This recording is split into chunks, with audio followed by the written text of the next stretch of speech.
Olá, sejam muito bem-vindos ao canal da Soul. Para quem ainda não me conhece, eu me chamo Keila e eu estou muito feliz de estar aqui, pois esse é o primeiro vídeo de conteúdo que eu estou gravando aqui para o YouTube e eu estou bem empolgada com essa missão de vir compartilhar aqui com vocês os assuntos que eu venho estudando, os assuntos que se tornaram essenciais nos dias atuais. Então, mais um novo desafio para mim na frente do Grupo Soul. E para quem quiser saber sobre esse grupo no qual eu faço parte, é só acessar o link que eu vou deixar aqui na descrição do vídeo, tá bom? E uma das missões que eu tenho junto da Soul é trazer informações que auxiliarão vocês neste momento de transição planetária, que é um momento de grandes mudanças, que estão acontecendo no mundo e dentro de cada um de nós, e que exige o maior entendimento sobre nós mesmos e sobre o nosso papel aqui na Terra. E eu sei que com o apoio de vocês, isso tudo vai ficar ainda mais especial. E não deixe de se inscrever aqui no nosso canal, tá bom? Então vamos lá! O intuito aqui é compartilhar com vocês os estudos que eu venho fazendo de uma maneira simples, de fácil entendimento, com uma linguagem menos técnica, para que todos consigam entender, até mesmo quem nunca ouviu falar sobre o assunto. Então o tema de hoje é transição planetária.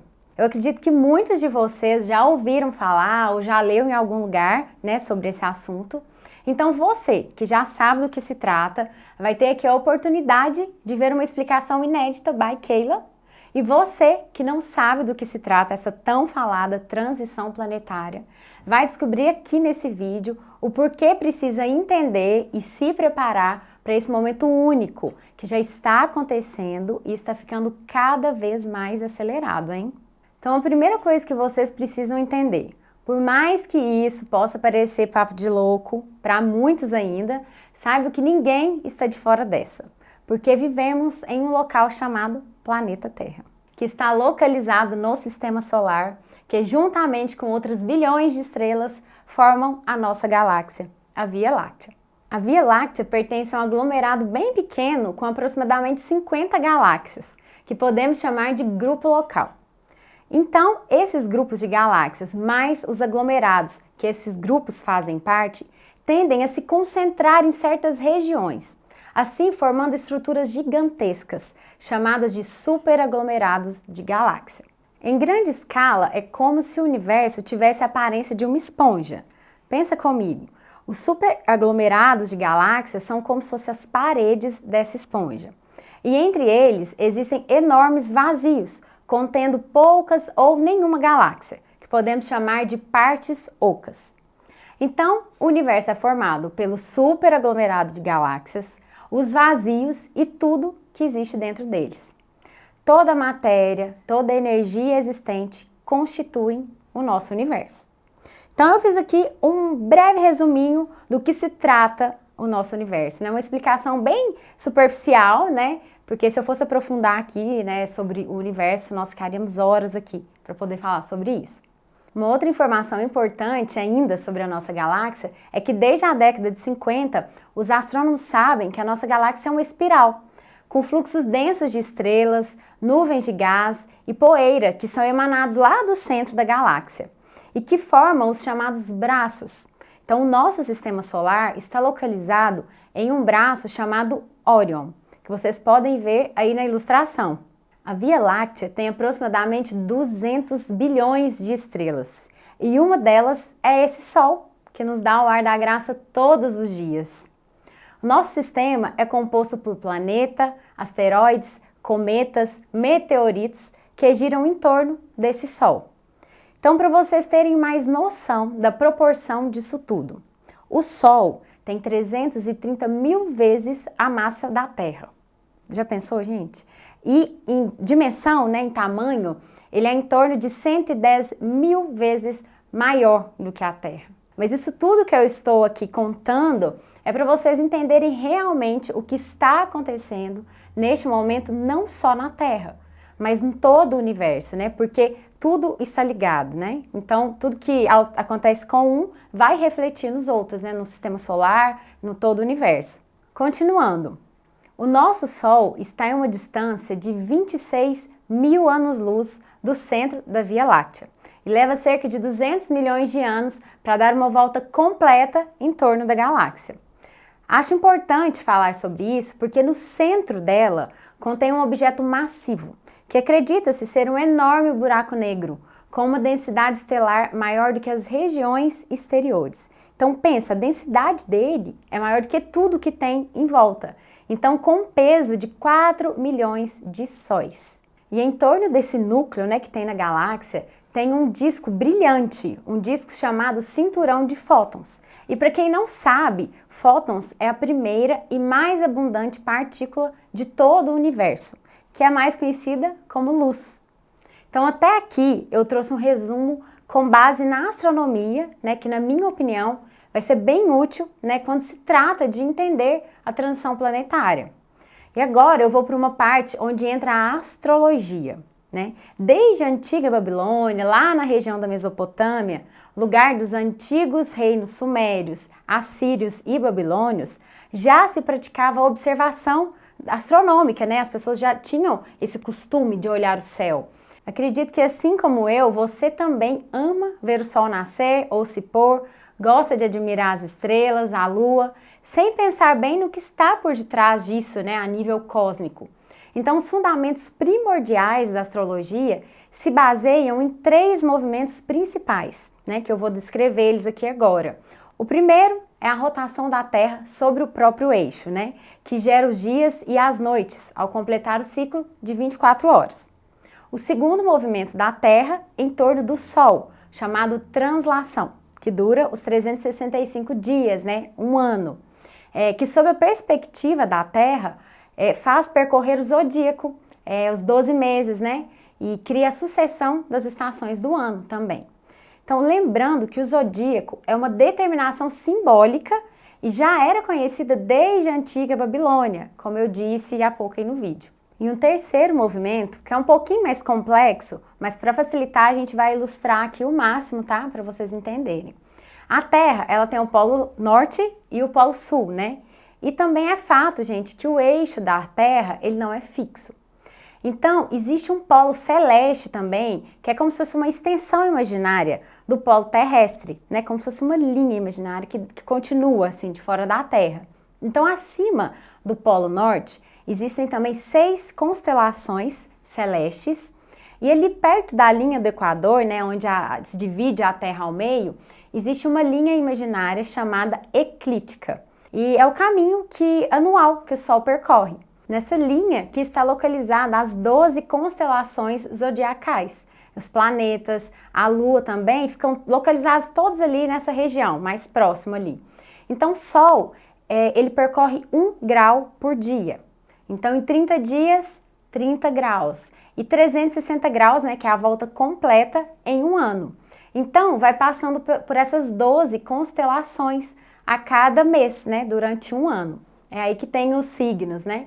E existe um movimento terrestre chamado oficialmente de precessão dos equinócios, que é devido à rotação, gravidade e outros fatores no qual a Terra vai mudando o seu eixo de rotação. É durante essa volta que o planeta recebe as diferentes energias dos 12 signos zodiacais. Se soubermos sobre qual das 6 constelações polares, aquelas que estão no Polo Norte que eu disse, e das 12 constelações zodiacais está situada a Terra, num determinado momento, podemos estabelecer exatamente a era correspondente. Ao longo deste ciclo, né, o polo volta-se para diferentes regiões no céu. Então ele vai se inclinando e apontando para cada um desses 12 signos, né, do zodíaco. E aonde o Sol aponta, né, no polo celeste é o chamado ponto vernal. E esse ponto que define qual era a astrológica que estamos. Então esse movimento circular é no sentido contrário do movimento anual astrológico. Então, ou seja, ele começou com Áries, cerca de 2.160 anos antes do nascimento de Cristo. Quando o tal ponto vernal, né, que eu estou falando, se movia através da constelação de Áries. Então, devido à precessão dos equinócios, né, que aconteceu lá naquela época, desde então, esse ponto vernal moveu-se para a constelação de Peixes. E o mundo foi envolvido com a chamada Era de Peixes. Foi quando nasceu Cristo Jesus. E agora, cerca de 2.000 anos depois, este ponto está se movendo através dos últimos graus da constelação de Peixes, né? Começando a dar lugar à chamada Era de Aquário. Então, resumindo, imagina a Terra como um peão, né, como eu disse, e devido a todo esse movimento que eu expliquei, a cada cerca de 2.160 anos aproximadamente, o topo desse peão vai ficar apontado para uma constelação zodiacal. Então, cada período desses são chamados de era. A cada era, uma energia influencia todo o planeta. Podemos dizer que é um aspecto macro que guia todo o período, classificando a forma como serão tratados toda uma gama de assuntos e definindo o destino do homem em cada fase, ditando as diferentes circunstâncias de aprendizado que eles devem viver e sua lenta jornada ao longo desse ciclo. Então, chegamos num ponto importantíssimo do vídeo. A transição planetária se dá pelo fato de estarmos fazendo uma transição de era. Como eu disse, estávamos na Era de Peixes, né? Estamos saindo da Era de Peixes e entrando para a Era de Aquários, né? Então, um grande momento para o planeta e para cada ser que aqui habita. Estamos chegando no ápice dessa transição. Vocês conseguem entender a dimensão da importância e do privilégio de estarmos aqui nesse momento? Mas eu vou deixar um único vídeo, né, para abordar sobre isso, sobre a chegada de uma nova era, como que ela vai impactar, né, na nossa vida e o que você precisa saber e como se preparar para isso. Mas já posso adiantar que isso significa que nos próximos 2.160 anos aproximadamente, Aquário, que é governado por Urano, afetará o mundo por inteiro e em uma visão macro, e moldará os conceitos da humanidade, estabelecendo uma nova era de ideias. Mas dando continuidade, né, à explicação de todo esse movimento, né, que o Sistema Solar vem fazendo, ele vai se aproximando mais do centro da galáxia. Né? E como eu mencionei, né, no início do vídeo, no centro da galáxia contém um enorme objeto massivo, né? E em torno desse núcleo, né, tem um disco brilhante, né, um disco chamado cinturão de fótons, como eu disse também, que contém uma enorme quantidade de luz. Então, por que eu estou reforçando isso, né? Porque estamos saindo de uma região mais escura e vamos para uma região que recebe mais luz, né? Um setor do espaço com uma frequência mais pura e elevada. Então, frequências de amor incondicional vindas da fonte criadora. Essas energias começam a nos envolver e despertar uma vontade de fazer o bem, o belo, o justo e que poderá nos reconectar com o nosso eu superior, para elevar o padrão vibracional de Gaia. E nós, seres humanos, nunca experienciamos algo parecido com isso. Imagine essa luz, gente, como se fosse uma poeirinha, né? E ela vai sendo liberada e essa poeirinha vai entrando, né? Vai adentrando o planeta Terra. À medida que essa energia, né, que essa luz entra no planeta, ela transforma tudo o que aqui existe. Então essa luz está desempenhando duas grandes funções importantíssimas. E uma delas é que essas frequências sagradas estão sendo transportadas para o nosso planeta, para propósitos transformacionais, onde todos estão sendo convidados para despertarem o Deus que existe dentro de si e a ocuparem os seus devidos lugares no planeta, a construir e ressignificar fatos, profissões, conceitos, crenças, padrões e contribuírem com o nascimento de um novo mundo. Isso eu vou abordar com vocês um outro vídeo, que vai ser a parte 3 desse vídeo ainda, tá? E eu sugiro que vocês não percam de forma alguma, pois será a conclusão dos 3 vídeos iniciais sobre transição planetária. Um outro papel que essa luz exerce é uma tremenda limpeza no nosso planeta, que está acontecendo para limpar velhas energias desarmônicas da consciência coletiva, o que tem causado muitos desconfortos físicos, mentais e emocionais. Eu vou citar uns aqui que vocês vão super identificar. Cansaço, insônia ou excesso de sono, fraqueza, muita fome ou pouca fome, enjoos, vertigens, dores de estômago, queimação, lábios com feridas, né, ressecados, dores de cabeça e até zumbido no ouvido. Algumas pessoas estão mais ansiosas, nervosas, sentindo vontade de chorar do nada, né? Acesso de raiva, achando que está enlouquecendo, achando que vai morrer e por aí vai.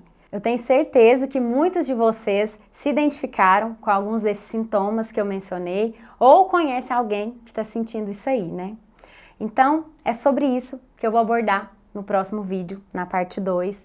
Então, aproveita esse segundinho final para curtir e também compartilhar com outras pessoas que precisam acessar essas informações. Então, vem comigo para o vídeo Transição Planetária, parte 2, sintomas físicos, mentais e emocionais.